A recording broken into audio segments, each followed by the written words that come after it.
नमस्ते, मैं संदीप कुलकर्णी आप सभी लोगों का स्मॉल वीडियो सेक्शन में स्वागत करता हूं। आज हम बात करने जा रहे हैं हाइड्रोजन पिनहोल्स के बारे में। आप सभी जानते हैं कि हाइड्रोजन पिनहोल्स बेसिकली मॉइस्चर के वजह से आते हैं और मॉइस्चर जितना बढ़ जाता है उतना ही आपके कास्टिंग में हाइड्रोजन पिनहोल्स आने के चांसेस बढ़ जाते हैं। तो ये बहुत इंपॉर्टेंट है कि आपको हाइड्रोजन पिनहोल्स अगर कंट्रोल करने हैं तो जो नीचे ये सारे ऑप्शंस आपके सामने दिए हुए हैं उन चीज़ों को आपको कंट्रोल करना बहुत ज़रूरी है, बहुत अहम है। अब इसके ऊपर एक एक के ऊपर एक बात करेंगे जिसके ऊपर हम डिटेलिंग में बात करेंगे। सबसे पहले होता है हाई मॉइस्चर इन सैंड जैसे कि पहले कई सारे वीडियोज़ में मैंने ऑलरेडी आपको बताया है कि ये जो मॉइस्चर हम टे चेक करते हैं सैंड के अंदर वो फ्री मॉइस्चर होता है। तो ये फ्री मॉइस्चर बहुत ही घातक साबित होता है इसीलिए उसकी मात्रा ऑप्टिमाइज़ करना बहुत ज़रूरी है। It should be normally 2.5 to 3.5 उससे ज़्यादा अगर मॉइस्चर रहेगा तो उससे जन गैस जनरेट होगा हवा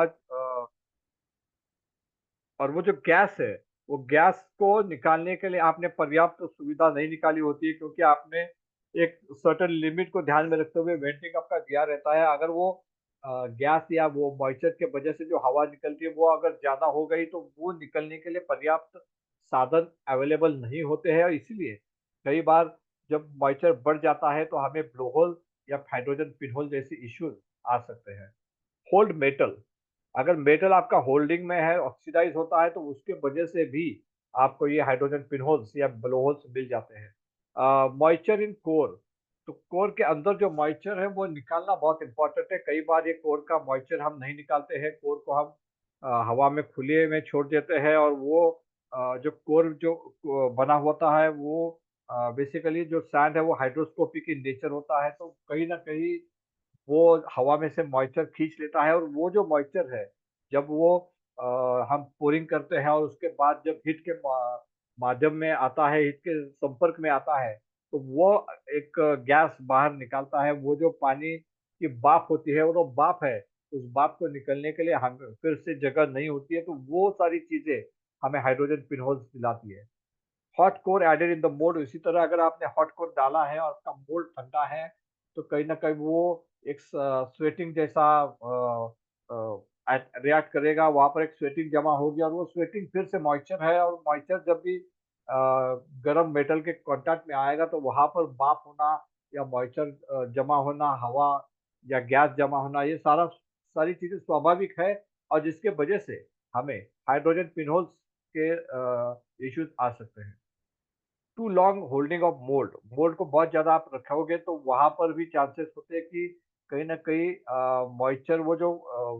कोर के ऊपर या मोल्ड के ऊपर जमा होगा, स्वेटिंग जमा होगा, उसके वजह से हमें ये पिनहोल्स आने के चांसेस बढ़ जाते हैं। Hot return sand and prepared sand आपकी सैंड जो है पर्टिकुलरली प्रिपेयर्ड सैंड और रिटर्न सैंड दोनों भी, तो उसमें अगर टेम्परेचर ज़्यादा है तो हमेशा ये ध्यान में रखें जब भी टेम्परेचर ज़्यादा होगा तो ज़्यादा मॉइस्चर एब्सॉर्ब करेगा और जितना ज़्यादा मॉइस्चर एब्सॉर्ब करेगा उतना आपका फ्री मॉइस्चर बढ़ेगा या फ्री वाटर बढ़ेगा और उसकी वजह से ये पिनोल्स आने के चांसेस बढ़ जाते हैं। हाई डेड क्ले फिर से वही बात है अगर आपका डेड क्ले ज़्यादा है तो वो मॉइस्चर ज़्यादा एब्सॉर्ब करेगा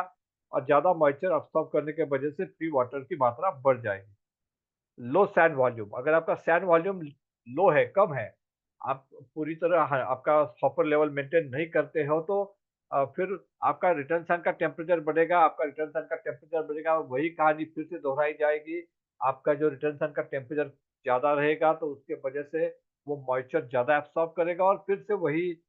जो इश्यूज़ है वो आपको फेस करने पड़ेंगे। वेट लैडल अगर लैडल आपका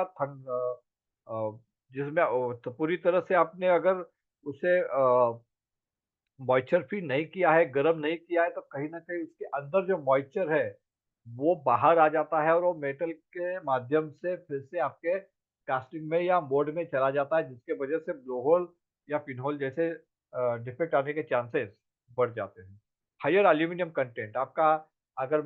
मेटल में एल्यूमीनियम कंटेंट ज़्यादा है, तो उसके वजह से भी आपको पिनहोल आएँगे। वो बहुत ही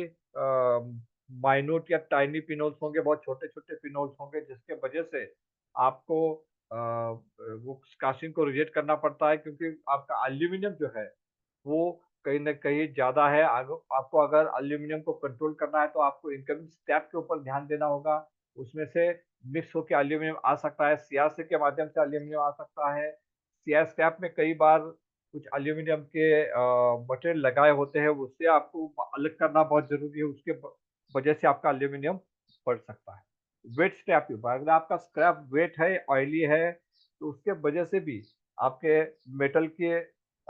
मॉइस्चर की मात्रा बढ़ सकती है, जिसके वजह से आपको ये पिनहोल्स के इश्यूज़ आ सकते हैं। हायर एलॉय वीएम, कहीं न कहीं हायर एलॉय वीएम के वजह से आपको नाइट्रोजन पिनोल्स बेसिकली मिलते हैं, क्योंकि उसके माध्यम से आपका नाइट्रोजन बढ़ता है, उसके माध्यम से जो नाइट्रोजन कंटेंट होता है टैंक एडिटिव्स में, तो वो बढ़ जाता है। Because of higher alloy, higher VM, इसका मतलब है आप ज़्यादा एडिटिव्स ऐड कर रहे हैं, जिसकी वजह से आपका वीएम और एलॉय जो सैंड का है वो बढ़ जाता है। उसके वजह से आपके कास्टिंग में ये पिनहोल्स आने के चांसेस रह जाते हैं। तो उम्मीद है वीडियो आपको पसंद आया होगा और इस माध्यम से आपको पिनहोल्स और हाइड्रोजन पिनहोल्स के बारे में बहुत सारी जानकारी मिली होगी, उसे कम करने के तरीके, उसे कंट्रोल करने के तरीके, उस क्यों हम किस तरह से हम इस डिफेक्ट को कम कर सकते हैं, इसके बारे में आपको ज़रूर कुछ जानकारी मिली होगी। इस उम्मीद के साथ मैं इस वीडियो को खत्म करता हूँ। आपका बहुत-बहुत शुक्रिया। Thank you very much.